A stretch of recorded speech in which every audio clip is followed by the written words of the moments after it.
जी, मेरा नाम पुनीत गोयल है और मैं गौर कास्केड का एक निवासी हूँ। मेरा निवास स्थान H 358 में है और मेरा अपना खुद का व्यवसाय है पतंजलि का। मैं पतंजलि में डायरेक्टर भी रहा हूँ और कई एनजीओ और कई संस्थाओं में मैंने उच्च पद पे कार्य भी किए हैं। वर्तमान में मैं गौर कास्केड में सचिव के दायित्व पे सोसाइटी के लिए सेवा कर रहा हूँ। सोसाइटी में आया, मैंने यहाँ देखा कि बहुत ही एक यूनिक सोसाइटी है, बहुत प्रीमियम सोसाइटी आती है। और मैंने अभी और भी पता किया तो लोग बता रहे हैं कि जो आपकी सोसाइटी है वो ये राजनगर एक्सटेंशन की सबसे नंबर 1 सोसाइटी है। तो इसकी वजह क्या है? देखिए, जो सोसाइटी होती है वो सोसाइटी निवासियों से सबसे पहले बनती है।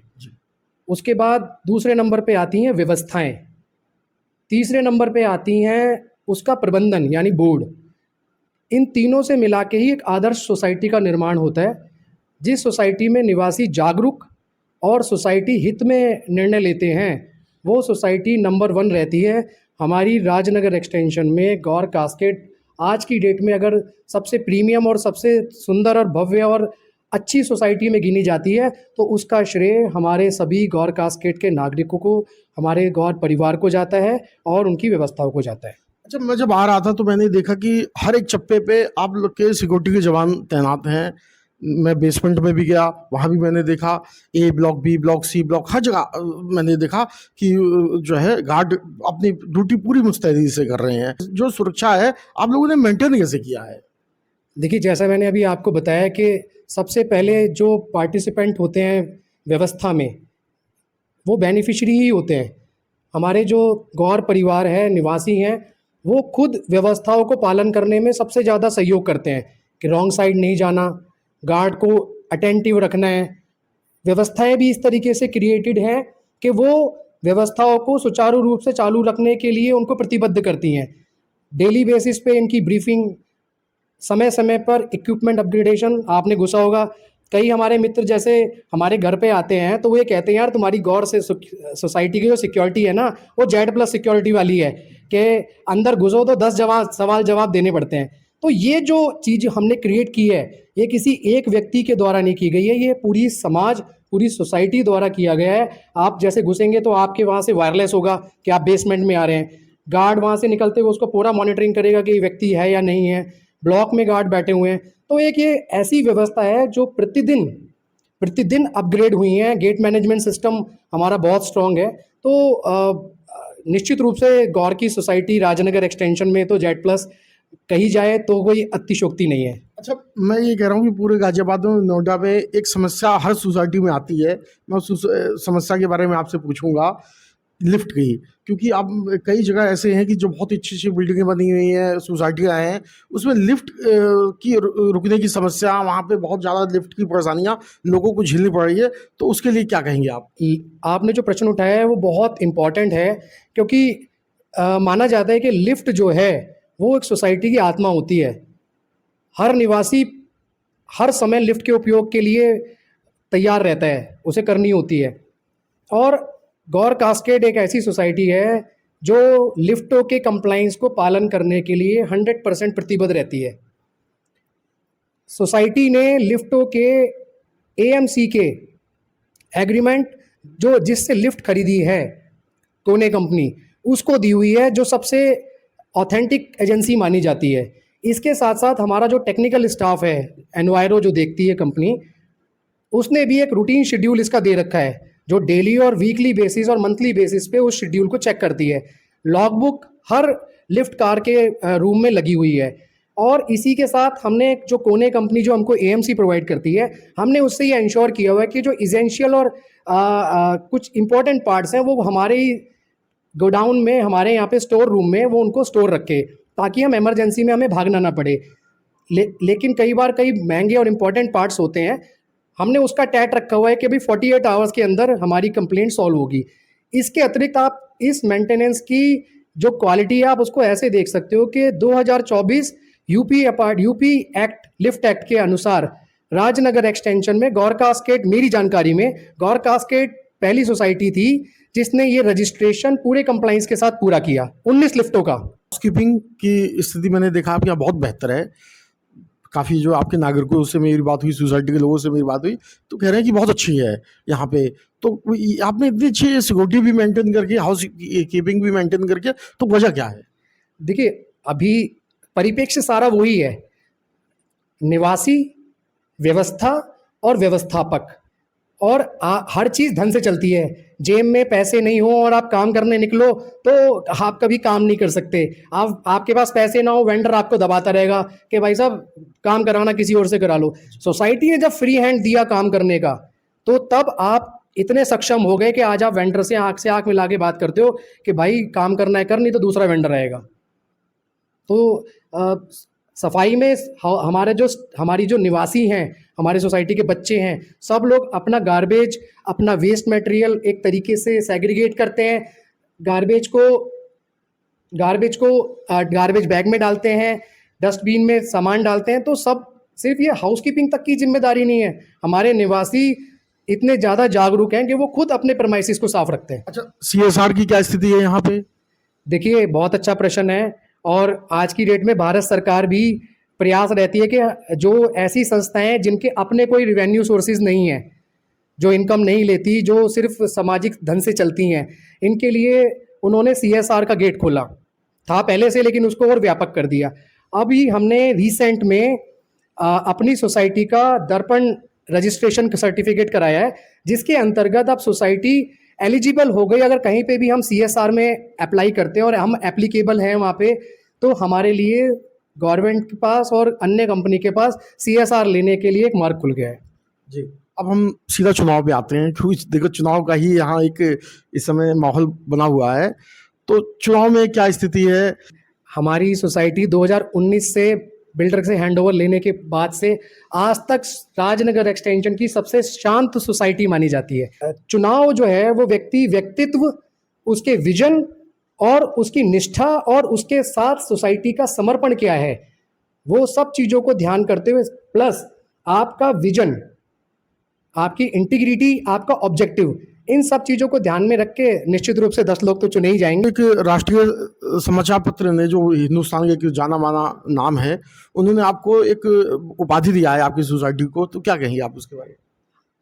देखिए, ये गौर कास्केड के सभी निवासियों के लिए बहुत ही सम्मान की बात है कि इतने बड़े कॉन्टेस्ट में नवभारत टाइम समाचार पत्र ने सोसाइटी नंबर 1 मुकाबला निकाला और उसमें उसने कैटेगरी बोली कि आप एक कैटेगरी भरना जो आप में, जिसमें आप अपने आप को ये मानते हो कि 100% हो। हमने 4 कैटेगरी में 100% वाली कैटेगरी में अपना नाम डाला, तो हमारे को उनकी तरफ से ये आया कि भाई आपने 4 में क्यों डाला। हमने कहा आप आइए और हमारी चारों व्यवस्थाएं देखिए। जब उनके जजेस हमारे यहाँ 4 आए तो उन्होंने ये देखा कि हाँ भाई ये चारों के लिए भी लायक हैं, लेकिन निश्चित रूप से उनको भी अन्य सोसाइटी में देना होगा। तो ऐसा तो मुझे उन्होंने जानकारी नहीं दी कि किस में वो हमारे को सम्मानित करेंगे सोसाइटी को, लेकिन निश्चित रूप से ये हमारे लिए गौरव का क्षण है और गौरवान्वित करने वाला विषय है कि राजनगर एक्सटेंशन की एक, हम जो आदर्श सोसाइटी में आते हैं, एक सम्मान और मिलना हमारे लिए बहुत सम्मान का विषय है। और इस सब का श्रेय हमारे निवासियों, हमारे स्टाफ और हमारी सारी व्यवस्थाओं को जाता है। इस समय आप प्रत्याशी हैं, तो आपने आगे की, अब तक तो आपने पिछली बातें बताई, लेकिन जो आगे आपने क्या सोचा है सोसाइटी के बारे में? अगर आप ऊपर वाले की दया से आप जीत के आते हैं, आपका पैनल जीत के आता है, तो आप लोगों का आपका विजन क्या है, क्या आपने सोचा है? कि विजन ही एक टीम का सबसे बड़ा डॉक्यूमेंट होता है और सोसाइटी अपने आप में एक स्टेबल पोजीशन में है। अब हर दिन आप देखते हो गवर्नमेंट जो है कंप्लाइंसेस सख्त करती जा रही है। अपने जो स्टैचुरी कंप्लाइंसेस हैं वो पूरे होने बहुत ज़रूरी हैं, क्योंकि उनका आज इफेक्ट नहीं आएगा, लेकिन आने वाले समय में जो लोग, आज मान लीजिए हम बोर्ड में हैं, कल मान लीजिए दूसरे व्यक्ति हमारे साथी बोर्ड में होंगे, तो वो उससे परेशान होंगे। एक समय ऐसा आएगा कोई भी बोर्ड में आना नहीं चाहेगा। तो हमारा सबसे पहला विजन ये है कि हम जो हमारे स्टैचुरी कंप्लाइंसेस हैं सोसाइटी के, वो 100% कोशिश करें कि वो फुलफिल हो। दूसरे नंबर पे इंफ्रास्ट्रक्चर पे हमें ज़्यादा से ज़्यादा काम करना है। हमने इस साल भी काम किया है, सीपेज पे भी हमने काम किया है, सीपेज पे अभी भी कार्य कर रहे हैं। अन्य रिपेयर एंड मेंटेनेंस से रिलेटेड लगातार कार्य जारी हैं, हम उन पे भी लगातार जो है कार्य करेंगे। लिफ्टों के अपग्रेडेशन पे कार्य कर रहे हैं, लिफ्टों में हमने अनाउंसमेंट सिस्टम लगाए हैं। लिफ्टों पे अभी और भी काम होना बाकी है, हमने उनके सेफ्टी ब्रैकेट्स को हमने केमिकल से उनको फिक्स कराया है। और सरकार के सहयोग से हम लोग, जैसे आपने CSR की बात की, हम सरकार के सहयोग से ओपन जिम के लिए संपर्क कर रहे हैं। इसके अलावा सोसाइटी को आने वाले समय में और ज़्यादा डिजिटल करने की ज़रूरत है, चाहे वो पेमेंट लेने और देने के विषय हो, चाहे वो गेट मैनेजमेंट सिस्टम हो। इसके अलावा सोशल रिफॉर्म और वुमेन एम्पावरमेंट, ये भी हमारा बहुत बड़ा एजेंडा है। हम इस पे लगातार पिछले साल से काम कर रहे हैं, 2 साल से हम इस पे काम कर रहे हैं। सोसाइटी में हमने लगभग 50 से ज़्यादा बड़े का आयोजन कर चुके हैं। श्री राम मंदिर के शुरुआत में और पाटोत्सव में हमने राजनगर एक्सटेंशन का सबसे दिव्य और भव्य कार्यक्रम किया। इसी तरह हम वुमेन एम्पावरमेंट में जो वुमेन एंटरप्रेन्योर हैं, हम उनके लिए यहाँ पे हर 3 महीने में एक मेला लगाएंगे ताकि वो अपनी प्रतिभा को उनके सामने रख सकें। इसी के साथ साथ हमने अपनी जो फाइनेंशियल ट्रांसपेरेंसी है, इस साल तो हमने उसमें एक ऑडिटर नियुक्त किया जो क्वार्टरली असेसमेंट करेगा। अगली साल से हम हर महीने हमारा फाइनेंशियल डाटा को ऑडिट करें और रिपोर्ट वही सर्कुलेट करेगा। ऐसी प्लानिंग के साथ बढ़े हैं। इसके अलावा 2 बड़े महत्वपूर्ण पॉइंट हैं। बिल्डर के साथ पेंडिंग इशू, बिल्डर के साथ हमारे 2019 से पेंडिंग इशू हैं और इस साल हमने बहुत हद तक उसको डॉक्यूमेंट पे लाके उसको हमने प्रेशराइज़ किया हुआ है बिल्डर को। उसने हमारे को बहुत सारे पॉजिटिव रिस्पॉन्स भी दिए हैं, लेकिन जब तक कुछ हो ना जाए, बोलना जो है वो उचित नहीं रहता। तो मेरे ये आशा है कि इस बार वाले टेन्योर में हम लोग आएंगे तो हम निश्चित रूप से बिल्डर के साथ इन विषयों को किसी सॉल्यूशन की तरफ लेके अवश्य जाएंगे। एक इसमें जो लास्ट हमारा मैनिफेस्टो का पॉइंट है वो बहुत इंपॉर्टेंट है, जो आज की डेट में हर सोसाइटी में लागू होना चाहिए। निवासियों को समान अधिकार। समान अधिकार से मेरा कहने का तात्पर्य ये है कि जॉइंट ओनर जो भी हैं उनको वोट कास्ट करने का और चुनाव लड़ने का अधिकार होना चाहिए। अभी सोसाइटी में क्या है कि जो फर्स्ट ओनर है वही वोट डाल सकता है, वही चुनाव लड़ सकता है। लेकिन हमने अपने मैनिफेस्टो में ये प्रण लिया है कि हम अगले कार्यकाल में आते ही सबसे पहले प्राथमिकता वाले कार्यों में ये जॉइंट ओनर को वोट और इलेक्शन में पार्टिसिपेट करने का पूरा अवसर प्रदान करेंगे ताकि ज़्यादा से ज़्यादा सक्षम लोग सोसाइटी की सेवा में आगे आएं और सोसाइटी का उत्थान करें। अच्छा, बच्चों के लिए भी आपने कुछ सोचा है? देखिए, जो सोशल रिफॉर्म है उसी, क्योंकि समय बड़ा कम रहता है, तो बच्चों के लिए हमने बहुत सारी पीछे प्रतियोगिता रखी, बर्ड हाउस रखी, प्लांटेशन ड्राइव रखी, हमने क्लीनिंग ड्राइव रखी, हमने बहुत सारी चीज़ें ऐसी रखी जो बच्चों को। इसके साथ साथ हम बच्चों के लिए अभी कई मेंटोर से हमने बात की हुई है, तो वो उनको एंकरेज करेंगे कि क्या उनको फ्यूचर में करना चाहिए। तो इन सब विषय में भी एक लंबा चौड़ा है, क्योंकि जो आप विजन डॉक्यूमेंट होता है वो बड़ा ब्रीफ होता है, लेकिन जो प्लानिंग होती है वो बहुत बड़ी होती है उसके पीछे। आप लोगों ने एक एक कोने को ऐसे मेंटेन कर रखा है, इतनी हरियाली है कि मुझे ऐसा लगा जैसे मैं शिमला में आ गया हूँ। क्या कहेंगे, आपने किस तरीके से एकदम मेंटेन कर रखा है? देखिए, क्या है कि कोई भी प्रक्रिया सतत होती है। कोई ऐसा नहीं है कि इस साल हम लोग टीम में ही सब हमने खड़ा कर दिया। ये हमारे सब निवासियों की ही देन है। हमारी सोसाइटी में एक मेरे बड़े भाई हैं विक्रांत शर्मा जी, उनका एक बड़ा योगदान हमारे इस हरियाली क्षेत्र के लिए रहा है। और साथ में हमारे निवासी भी इतने जागरूक हैं। कोई हॉर्टिकल्चर में प्रोफेसर है, कोई हॉर्टिकल्चर में कहीं पे कुछ कार्य करता है। सभी निवासी अपने इस कार्य क्षेत्र में सहयोग करते हैं, मालियों को गाइड करते हैं, मेंटेनेंस टीम को भी रेगुलर लगे रहते हैं, प्रबंधन भी लगा रहता है। और लगातार हम इस विषय का ध्यान करते हैं कि हर एक चीज़ की लाइफ साइकिल होती है, प्लांट की भी लाइफ साइकिल होती है। अब जैसे इस बार हमने एक नया सर्कल शुरू किया है, जिन प्लांट की लाइफ साइकिल खत्म हो चुकी है उनसे रिप्लेस करके नए प्लांटेशन का प्रोसेस एक शुरू किया है। पतझड़ के बाद अब ये जो सीजन शुरू हुआ है इसमें लगेगा, इसके बाद अगला सीजन बारिश का आएगा, तब एक नया प्लांटेशन ड्राइव होगा। तो मुझे लगता है अगली बार जब आप गौर कास्केड आएंगे तो आप एक नया हरा भरा गौर कास्केड अवश्य देखेंगे। ये लोगों से क्या अपील करना चाहते हैं, जो सबसे मेन पक्ष होता है?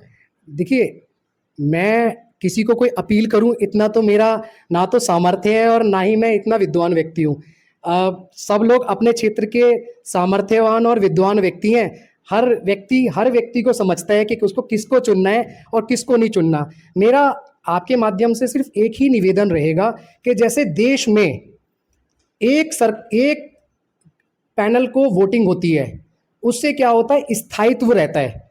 मेरा ये निवेदन है आपके माध्यम से, और वैसे भी हमारी सोसाइटी समझती है, वो इन चीज़ों में नहीं पड़ती है कि हमें एक ही पैनल को मौका देना चाहिए। उसका कारण ये है कि मान लीजिए 2 पैनल हैं, एक का विषय विजन कुछ और है, दूसरे का विजन कुछ और है, तो विजन में मतभेद होने के कारण कई बार सोसाइटी की प्रगति रुकती है। तो इसलिए सोसाइटी, ये 100% मेरा ये मानना है कि सोसाइटी इस विषय को समझती है और वो निश्चित रूप से एक ही पैनल को वोट देगी और वही सोसाइटी हित में है और वही सोसाइटी हित में होना भी चाहिए। हमसे बात करने के लिए आपका धन्यवाद। आपका भी बहुत बहुत धन्यवाद।